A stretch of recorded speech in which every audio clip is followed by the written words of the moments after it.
The otherworldly mages could never have imagined that the woman they discarded as useless was actually a logistics powerhouse with abilities bordering on divine. While ordinary adventurers struggle through monster-filled wilderness with empty stomachs and nowhere safe to sleep, she can casually summon a fully equipped luxury camper stocked with endless food, water, and electricity. They assumed a woman abandoned alone in the forest would quickly become monster food. Instead, she turns survival into a relaxing camping trip, and all it takes is one grilled fish to recruit a handsome adventurer as her personal bodyguard. Our story follows Takanashi Rin, a woman in her 20s who loves camping, cooking outdoors, and tabletop role-playing games. On what should have been another peaceful trip, Rin sets up camp beside a lake, lights her stove, and casts a fishing line. Her rod suddenly bends so hard that it nearly snaps. Convinced she has caught the biggest fish of her life, Rin pulls with everything she has. Unfortunately, no fish appears. Instead, a white-haired young man with red horns comes flying out of the water. Rin stares in disbelief at the soaking wet stranger she has somehow caught beside her campsite.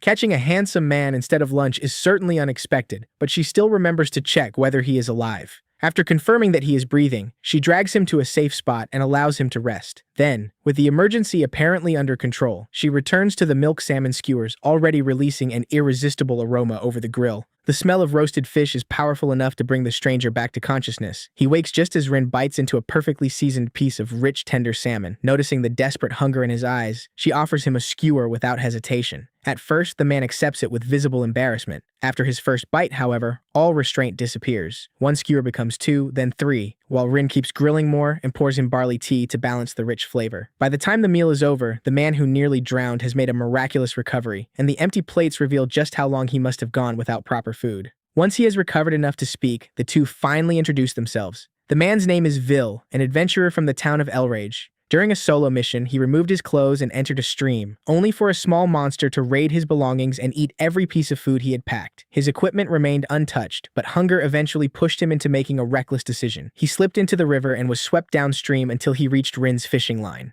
Fortunately, his race possesses an unusually durable body, which is the only reason he survived the violent journey without being seriously injured. Even though he owes Rin for saving and feeding him, Vil gently warns her not to trust every stranger she finds in the wilderness. A woman traveling alone should not rescue an unfamiliar man and immediately invite him to dinner without taking any precautions. Rin admits that his advice makes sense, but her survival strategy skill never warned her that Vil was dangerous. More importantly, even while exhausted, he noticed that her clothes were wet and showed concern for her condition. That small act of consideration was enough to convince Rin that he was not someone with malicious intentions. To Vil, the magic he casually demonstrates is nothing unusual. Rin, however, reacts with such overwhelming excitement that she practically jumps into the air. Her enthusiasm makes him realize that she has almost no knowledge of magic. Rin sees no reason to hide the truth and openly admits that she came from another world, one where people cannot casually produce supernatural abilities with a wave of the hand. Rin then asks whether Vil has ever heard of a ritual known as the summoning of a saint. She explains that she had been enjoying an ordinary camping trip when the ground suddenly collapsed beneath her. The next thing she knew, she had been dragged into an unfamiliar ceremonial chamber filled with mysterious robed figures. A high school student had also been summoned alongside her. A blonde noble immediately welcomed the younger girl as the saint, praising her as though she were the answer to every problem in the kingdom. Rin, meanwhile, received nothing except suspicious and disappointed looks. After examining Rin's abilities, the mages declared that her skills were completely useless. Without offering an explanation, compensation, or even basic directions, one of them activated another magic circle and threw her out of the chamber. When Rin regained consciousness, she found herself abandoned beside a lake in the middle of an unfamiliar forest. The summoners had dragged 2 innocent people away from their world, kept the one they wanted, and discarded the other like unwanted luggage. Vil is furious on Rin's behalf, but something else confuses him even more. She was taken away from her home, rejected by strangers, and abandoned in a dangerous wilderness. Most people would be terrified or emotionally shattered, yet Rin appears surprisingly calm. The explanation lies in her survival strategy skill. It automatically helps her body and mind adapt to unfamiliar environments, supplies essential survival knowledge, and warns her whenever danger is nearby.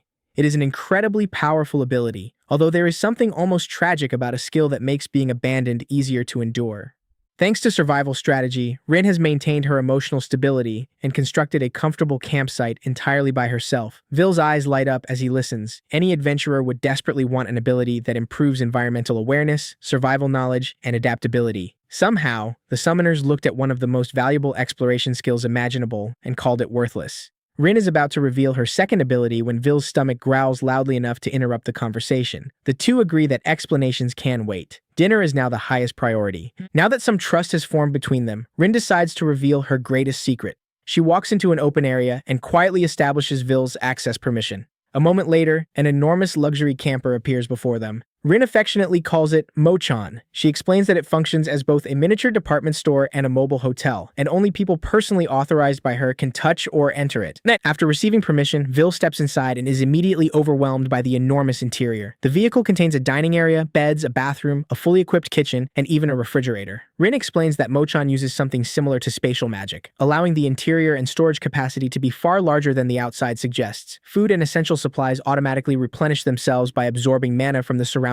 atmosphere. Clean water is produced through the same process, while waste is broken down and converted back into mana. It is not merely a camper, it is a completely self-sustaining recycling system. Vil can barely understand how the summoners managed to classify such an ability as useless. Mochan is a mobile fortress with enormous storage, permanent shelter, clean water, and an endlessly replenishing food supply. Used properly, Rin could support an entire military division.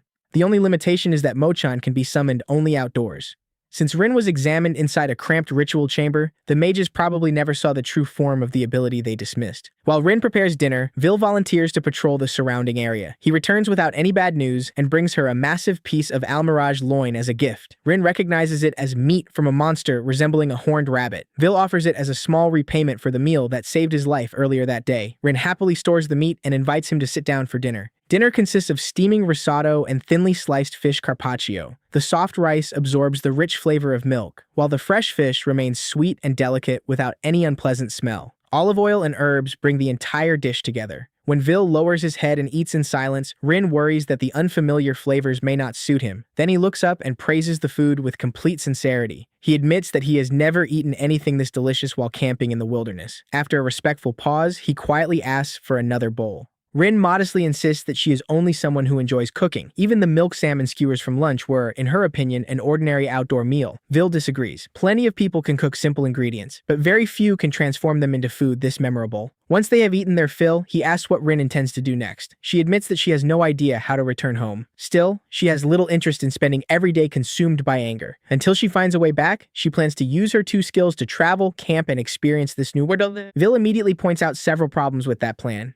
Mochan may solve food and shelter, but living near civilization requires money, employment, identification documents, and knowledge of local laws. Rin currently possesses none of those things. Vil therefore makes her a practical offer. She can join his adventuring party as their cook and logistics specialist. Mochan will handle supplies and transportation, while the party will help her earn money, establish an identity, and safely enter society. According to Vil, adventurers spend their lives marching through bad weather, dangerous terrain, and exhausting battles. A warm, delicious meal can restore morale better than almost anything else. Unfortunately, every member of his party is a disaster in the kitchen. Recruiting Rin would be like receiving an answer to their prayers. More importantly, Vil genuinely wants to repay her kindness. He awkwardly admits that he cannot promise every journey will be safe or comfortable, but he swears that he and his companions will protect her with everything they have. Rin likes what she hears. That night, she curls up beneath the warm blankets inside Mochan and watches two unfamiliar moons hanging beyond the window. In a single day, she has experienced confusion, rejection, loneliness, and unexpected kindness. She was kidnapped from her world and thrown away by people who saw no value in her. Yet she also happened to rescue a kind adventurer who now wants to support her. When she considers everything that has happened, the strange connection between them feels almost like fate. The next morning, Rin enthusiastically accepts the offer and officially becomes the exclusive cook and logistics specialist of Vil's party. The two celebrate with a cheerful high five before preparing to depart for El Rage. Before setting out, Rin gathers more of the wild vegetables she used in the previous night's risotto. Vil panics when he notices a nearly identical poisonous plant growing nearby. Even he cannot reliably distinguish between them, and eating the wrong one could be fatal. Rin calmly assures him that her survival strategy skill has already confirmed which plants are safe. The ability to identify edible ingredients with complete accuracy is further proof that she was practically designed to manage supplies. As they walk, Rin asks about the companions she will soon meet. Vil explains that their party is called the Gluttonous Banquet and consists of 4 members. Ed is an alchemist, while his wife, Arya, controls magical spider silk. The final member is Sinon, an elven priest. The moment Rin hears the word elf, her love of tabletop fantasy comes roaring back. She immediately imagines a graceful and beautiful young woman with an elegant presence. Vil destroys the fantasy by casually informing her that Sinon is a man. A little later, Survival Strategy detects a cluster of safe, edible berries. Rin eagerly walks toward them and becomes so focused on the discovery that she forgets to examine her surroundings. Vil suddenly shouts a warning. A flock of black phantom birds dives toward them from above. The berries are perfectly safe to eat, but the bush happens to be growing directly beneath a monster nest. Vil reacts instantly, pulling Rin out of the attack and cutting down the birds before they can leave even a scratch on her. Rin repeatedly apologizes for relying too heavily on her skill and forgetting to remain alert. Vil does not blame her. He gently assures her that she no longer has to confront every danger by herself. From now on, he will be there to protect her. Under the circumstances, it is difficult for Rin not to see him surrounded by the radiant light of a fantasy hero. Afterward, Vil explains that defeated monsters sometimes leave useful materials behind, including edible meat. Rin finally realizes that the Almirage loin from the previous day came from the same process. Her abilities may be extraordinary, but her practical knowledge of this world remains close to zero. Traveling with experienced adventurers will help fill the gaps that Survival Strategy cannot cover. They climb into Mochan and begin driving toward Elraj. At first, Vil doubts that a wheeled vehicle of that size can move at all. When it accelerates faster than any horse-drawn carriage he has ever seen, he falls completely silent. A journey that normally requires 3 days on foot is reduced to less than 3 hours. Mochan also possesses a limited concealment function that prevents it from drawing too much attention. Even so, as they approach populated territory, Vil recommends using a mountain road where fewer people are likely to see them. Even over rough forest terrain, the interior of Mochan remains as smooth and comfortable as if the vehicle were floating. The more Vil experiences Rin's abilities, the more unbelievable they become. He warns her to keep Mochan secret from as many people as possible. Something this valuable could easily attract powerful enemies. Rin agrees, but before the conversation can continue, Survival Strategy suddenly triggers an urgent danger warning. The warning points directly toward a massive flame bear standing in the road ahead. Fire burns continuously across its fur, and Vil is shocked because this species should not normally appear anywhere near the region. 3 adventurers are already fighting it. Arya throws a huge web of spider silk around the creature's neck, but the flames burn through the threads almost immediately. She slaps her forehead, realizing a little too late that using flammable restraints against a fire monster was not her finest tactical decision. Ed sees Arya losing ground and immediately panics, assuming that his wife has been injured.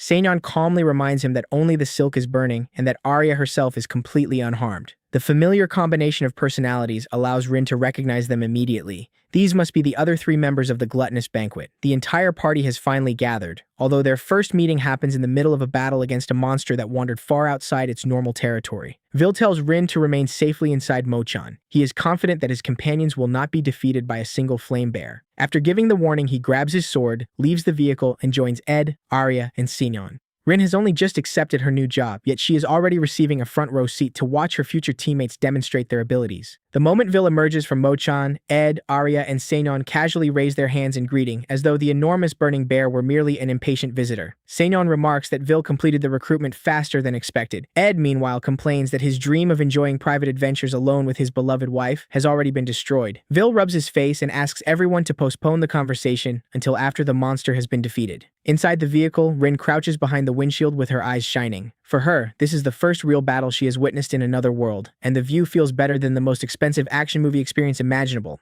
Ed opens the battle with ice magic, producing enormous blocks of frozen material to stop the flame bear's attacks. The creature responds by hurling an entire tree toward him. Arya reacts quickly, catching the trunk with her spider silk before her husband can be crushed. Rather than becoming frightened after nearly being killed, Ed happily declares that being rescued by his wife has only made him love her more. Sinan taps him on the forehead and reminds both husband and wife that the bear is still standing directly in front of them. Vil decides to end the fight before the conversation becomes even more embarrassing. He draws his sword and charges directly toward the flame bear. The massive creature barely has time to understand what is happening before a brilliant line flashes across its body. With a single decisive strike, Vil kills the monster and leaves behind a collection of useful materials. From inside Mochan, Rin rests her chin in her hands and stares at him with open admiration. Just when the group begins to relax, Ed notices a tiny scratch on Arya's hand. He immediately panics, calls desperately for Seonyeon, and demands emergency healing while repeatedly insisting that no scar can be allowed to remain on his wife. Arya explains that the mark is an old injury from running through the forest and has nothing to do with the flame bear. Seonyeon calmly remarks that such a minor scratch hardly matters. Ed turns bright red with embarrassment, yet he continues holding Arya's hand as though she has just returned from the edge of death. Once everyone has been confirmed unharmed, Vil asks why the three of them were wandering around an area normally used by inexperienced adventurers. Arya explains that they had planned only a casual trip to collect a few ingredients. Instead, they found a group of beginners being overwhelmed by the flame bear and stepped in to save them. A high-level monster appearing in a beginner area is far from normal. They will need to report the incident to the Adventurers Guild and investigate why it wandered so far from its natural habitat.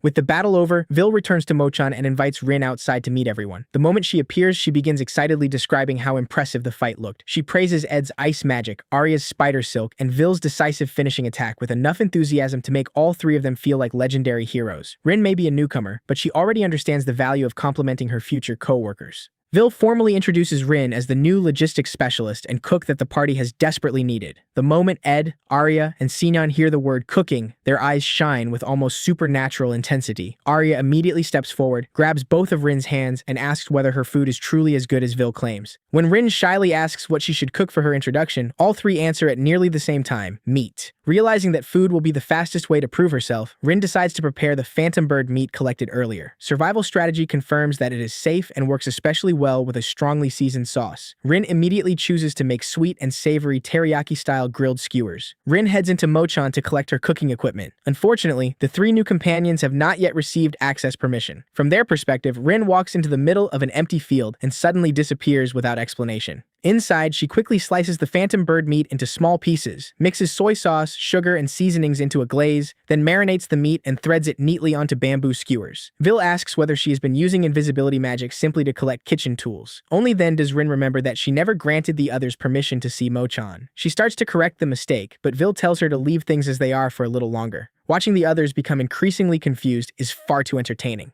The skewers begin sizzling the moment they touch the grill. The sauce caramelizes over the meat, releasing an aroma that spreads across the entire area. Rin carefully turns each skewer while worrying that the flavors from her world may be too unfamiliar for local tastes. Arya volunteers to try the first piece. The moment she bites into the richly seasoned meat, her eyes light up. Ed, Sinan, and Vil immediately follow her example. The first batch disappears before it has even had enough time to cool. Vil praises the balance between sweetness and saltiness. Ed cannot believe that ordinary monster meat can become something worthy of a celebration after passing through Rin's hands. Sinan eats just as enthusiastically as everyone else. Rin had imagined that an elf might survive on leaves, fruit, and pure forest air. The speed at which Sinan destroys the skewers corrects that misunderstanding immediately. Arya immediately embraces Rin and declares that from now on, every day of her life will be spent waiting for mealtime. Sinan maintains his dignified expression while calmly entrusting the future of his stomach to her. Vil formally hands responsibility for the party's supplies and kitchen to their new recruit. Rin bows and promises to work hard, while politely asking everyone to be patient with her as she adjusts to the job. After everyone has eaten, Rin finally grants Ed, Arya, and Sinan access to Mochan. The previously invisible camper suddenly appears before them, leaving all three completely speechless. When they step inside and discover an interior far larger than the outside, their expressions become a perfect combination of confusion and amazement. The group boards Mochan and continues toward El Raj.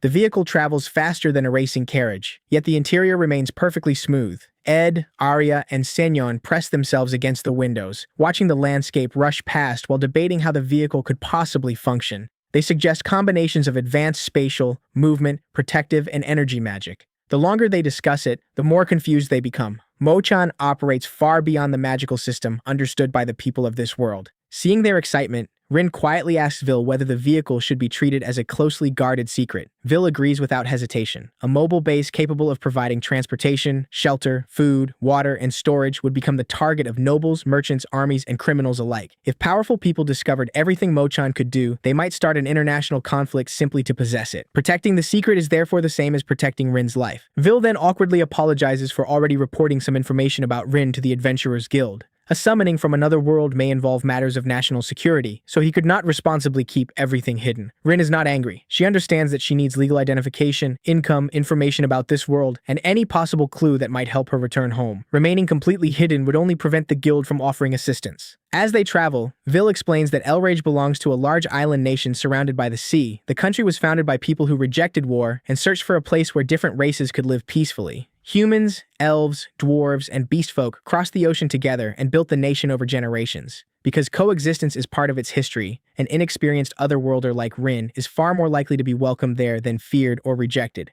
However, Vil warns that the rest of the world is not always so accepting. The island nation trades openly with foreign powers, but remains cautious of kingdoms that still follow rigid feudal traditions. Elrage is also a major center of international commerce, with ships, merchants, and information arriving constantly. If anyone has heard recent rumors about the summoning of a saint, the Adventurers Guild in Elrage is one of the best places to investigate. While Vil discusses international politics and national security, Rin's attention immediately drifts toward the fresh fish markets and enormous selection of seafood she expects to find in a coastal city. Vil laughs and informs her that Elrage is nearly as large as the royal capital. To Rin, that apparently means only one thing, an even greater number of ingredients to explore. Near Elrage, Rin pulls Mochan away from the main road and returns it to her storage space before anyone can notice. The group enters the city on foot. Rin looks everywhere at once, fascinated by the buildings, canals, markets, and many different races moving through the streets. Arya, Ed, and Sinon return to the party headquarters to clean and prepare a welcome celebration. Vil takes Rin directly to the Adventurers Guild so she can complete her employment registration. At the reception counter, Rin comes face to face with an adorable employee whose pointed ears and wagging tail immediately capture her full attention. She becomes so fascinated that she almost forgets why she came.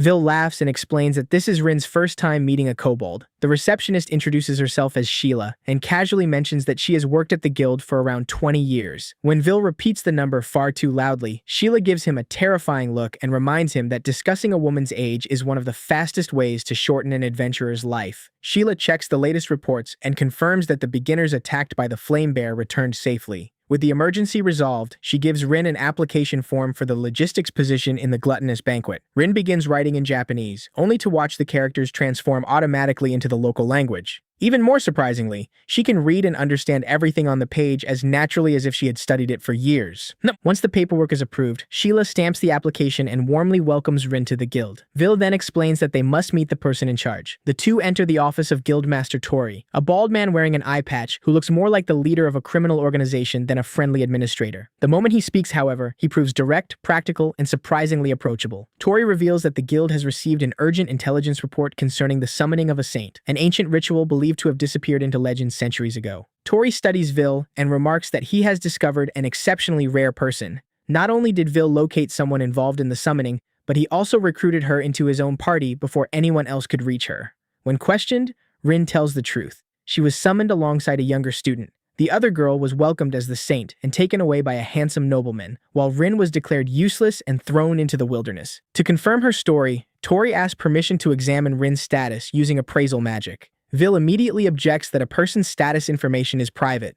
Rin becomes nervous for an entirely different reason, wondering whether the spell might reveal her weight or financial history. Tori laughs and assures her that his appraisal ability is nowhere near powerful enough to uncover such personal secrets. Relieved, Rin agrees to the examination. A glowing blue status screen appears, revealing that Rin possesses two classes, Otherworlder and Traveler. It also displays survival strategy and the extraordinary Mochan ability. Tori explains that Otherworlder is an exclusive class granted to people who arrive from another world. Such individuals usually receive a random special skill and an additional profession. The result confirms beyond doubt that Rin was summoned from elsewhere. However, she possesses no class, title, or ability connected to being a saint. Vil and Tori can barely hide their admiration as they study Rin's abilities, but the more important question is who performed the summoning and why. Vil explains that the ritual requires an enormous amount of magical energy. A nation would normally attempt it only during a catastrophic war, a monster invasion, a deadly plague, or another crisis threatening its survival. Yet the guild has received no reports of any major conflict or disaster that would justify using such an extreme. Vil then remembers the flame bear that appeared in the beginner hunting area earlier that day. A powerful monster suddenly entering territory far outside its normal range may be an early warning of something larger. Tori agrees that the possibility deserves attention, although a single incident is not enough to connect it directly to the summoning ritual. More strangely, the flame bear Vil defeated appeared much weaker and thinner than a healthy member of its species. Even weakened, the bear remained powerful enough to slaughter inexperienced adventurers. Tori decides they cannot afford to ignore the situation. He assigns the gluttonous banquet to patrol the outer region around Elrage for the near future. They can continue accepting work, but they must remain close enough to respond if more abnormal monsters appear. Vil accepts the mission.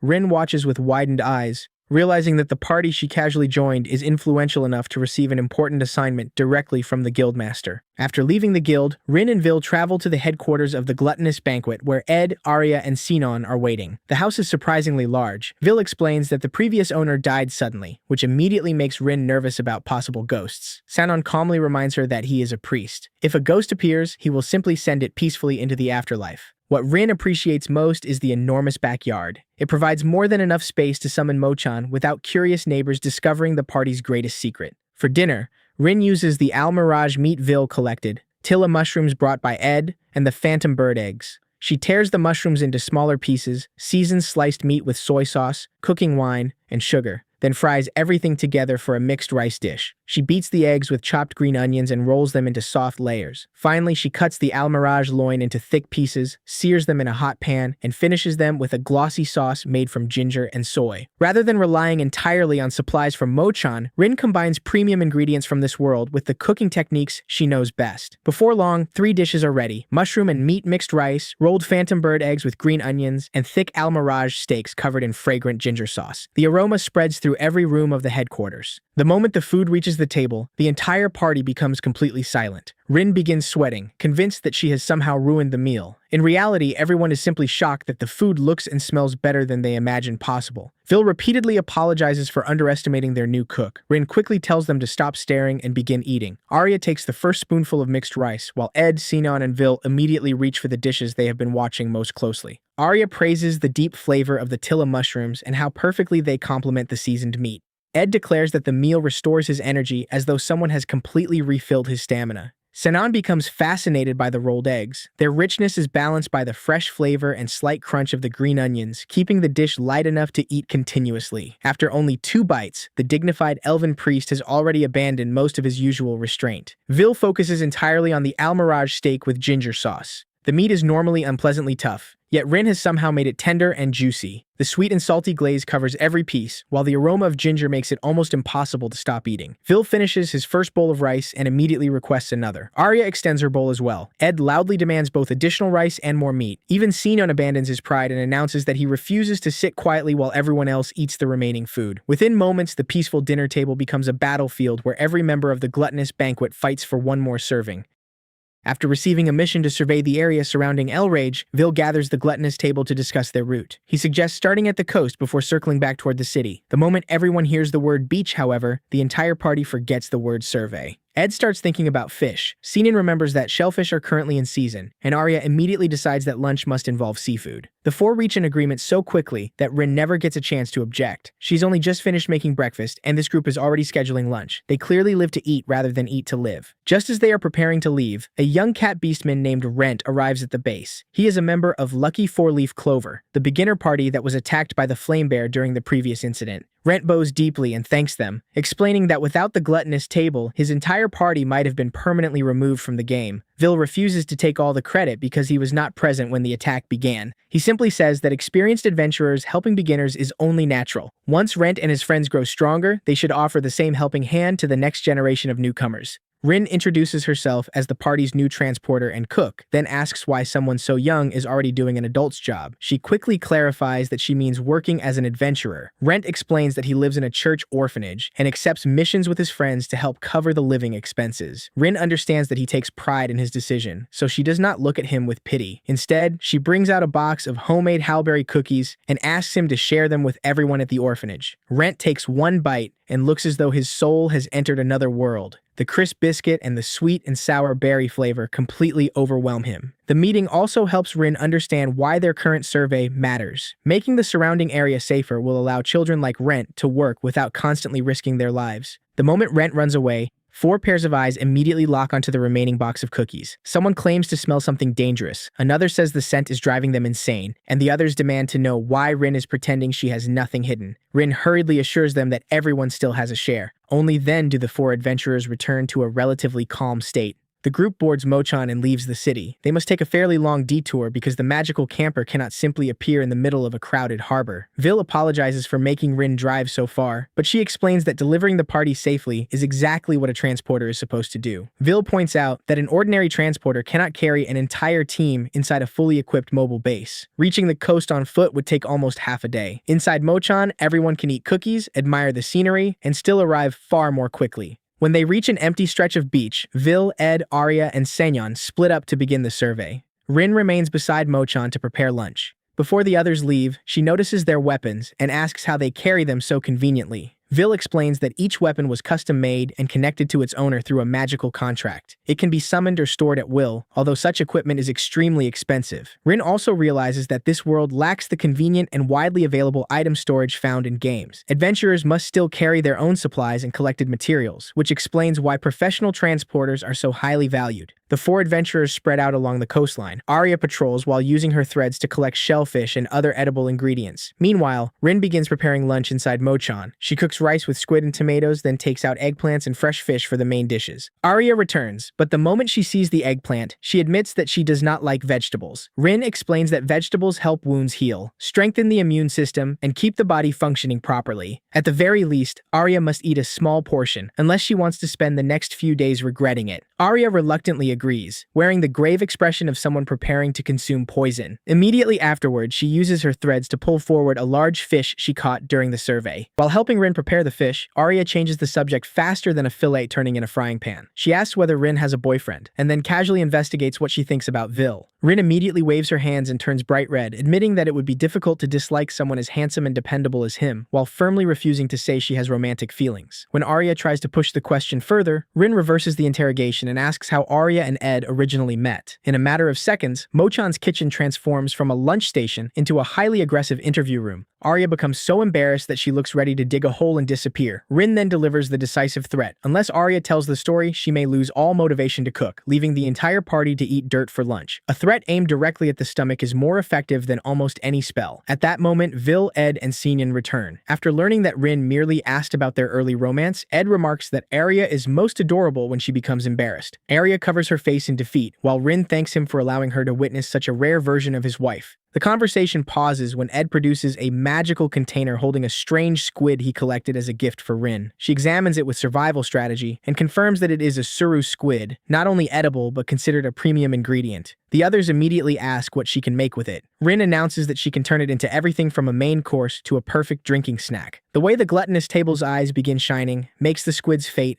very clear. That meal can wait, however, because lunch is already prepared. The menu consists of pan-seared fish, tomato rice, and eggplant covered with cheese and tomato sauce. Vil hesitates when he sees the amount of vegetables, while Arya holds her fork as though expecting betrayal. One bite changes everything. The rich cheese and lightly acidic tomato sauce turn the eggplant into something completely different. Ed is shocked to see his vegetable-avoiding wife voluntarily take another serving. Senyon cannot understand how ordinary produce becomes so delicious once Rin touches it, while Vil is completely conquered by the tomato rice. Rin decides that she will create more vegetable dishes so the party can maintain a balanced diet. Meat and fish will remain untouched because reducing either portion would be equivalent to declaring war. After lunch, Arya asks whether Rin wants any other ingredients. Remembering the suru squid, Rin begins planning bouillabaisse, a fisherman-style seafood stew. With fish, shrimp, crab, tomatoes, and warming spices, the entire pot would become incredibly fragrant. Vil and Ed begin imagining the flavor before she even finishes describing it. Senyon immediately suggests inspecting the nearby waters. Only then does the group remember that the original purpose of the journey was to survey the surrounding region. Before they can reflect on how easily food distracted them, a young adventurer runs over asking for help. Everyone immediately follows, with Rin becoming swept into the formation and running alongside them. At the shoreline, they discover an enormous creature resembling an orca stranded on the sand. Vil identifies it as a prankster, a magical beast with powerful telepathy and a particular fondness for playing tricks on humans. The prankster speaks directly into Rin's mind. It admits that it planned to dive beneath the water, leap into the air, and terrify a nearby adventuring party. Unfortunately, it calculated the launch perfectly and forgot to calculate the landing. The result is an enormous body embedded in the beach, slowly roasting beneath the sunlight while waiting for someone to help. Rin wants to point out that the prank clearly returned to its owner, but the creature hurriedly promises to behave and provide a reward if they return it to the sea. The younger adventurers admit that they lack the strength to move it and therefore came to ask the gluttonous table for assistance. Rin notices that the sun is intense and the prankster's skin is beginning to dry. She asks Ed to create a large mass of water and pour it over the creature to cool it down. The magical beast thanks them dramatically, claiming that its precious skin nearly became sun-dried fish. Vil and the others then gather their strength and begin pushing. Unfortunately, the creature's enormous weight and the soft sand prevent it from moving even slightly. The entire party turns red from effort while the prankster remains in place like a small hill.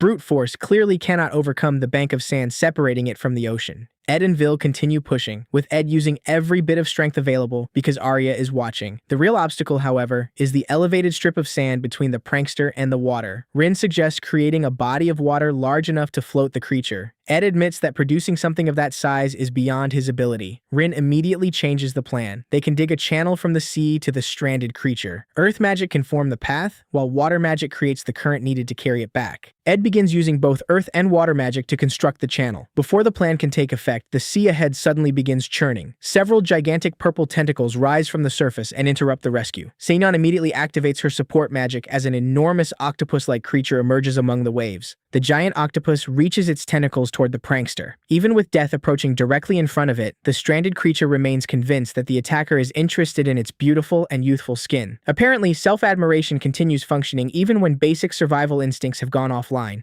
The party immediately divides into two groups. Arya tells Rin to remain with the rescue team while the four adventurers spread out to confront the monster. Rin examines it with survival strategy and discovers that the area between its eyes is the most vulnerable point. She briefly wonders how much sauce would be required if they tried cooking something that large, then immediately calls Vil and directs him toward the weakness. People from the shore arrive carrying shovels and begin digging a trench between the prankster and the sea. Others continuously pour water across its body. Rin grabs a bucket and joins them. The scene resembles an entire village attempting to rescue a ship stranded on land. The trench is still unfinished and the prankster has not stopped praising itself. Rin finally mutters that at this rate, she might as well drop the bucket and turn the giant octopus into crispy Tatsuda age. The moment food is mentioned, the party's fighting spirit rises dramatically. Saintess suggests grilling the tentacles on skewers. Ed complains that the meat will probably be tough and smell unpleasant. Vil only needs to imagine Rin transforming it into something delicious before his expression becomes far more serious. Their motivation to rescue the self-proclaimed sea deity has suddenly received an additional dinner-related enhancement.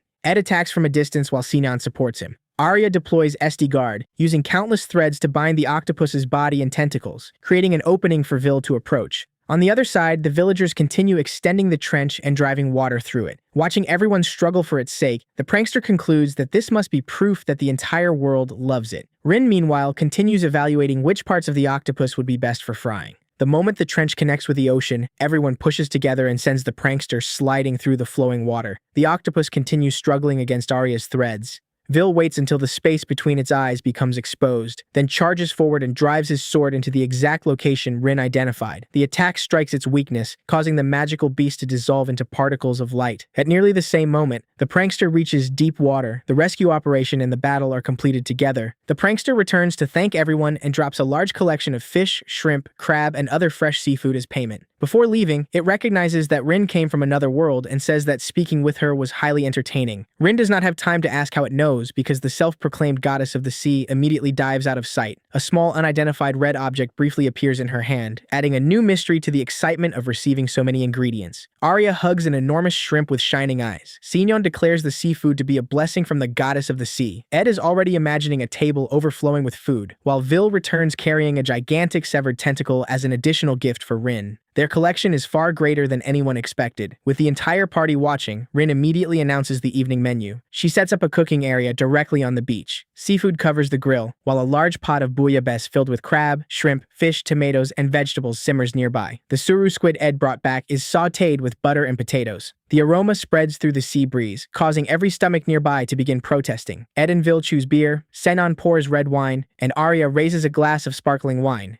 Rin sticks to barley tea because she still has to drive Mo-chan. A cook may love preparing a feast, but the person responsible for transportation cannot forget her duties. Vil raises his cup and reminds everyone that they saved the prankster thanks in large part to Rin's ideas, skills, and support. She quickly waves away the praise and insists that it was a group effort. Ed and Seinon agree that the new member has already made their missions easier in many ways, not only inside the kitchen. Arya embraces Rin and thanks her for turning a day of fieldwork into something so comfortable and enjoyable. Vil sincerely says that he is glad they met. After once being rejected as useless, hearing genuine recognition from her new companions makes Rin's face turn bright red. She becomes so emotional that she cannot immediately think of an answer. Vil, Ed, Arya, and Seinon raise their cups and officially welcome Rin as a member of the gluttonous table. Rin reminds everyone that she still has to drive, so she will celebrate with her extremely powerful barley smoothie instead. Beneath the golden light of sunset spreading across the ocean, the five clink their glasses to celebrate the successful completion of her first mission. The party continues devouring the seafood stew, and even the members who normally avoid vegetables admit that the dish tastes far better than expected.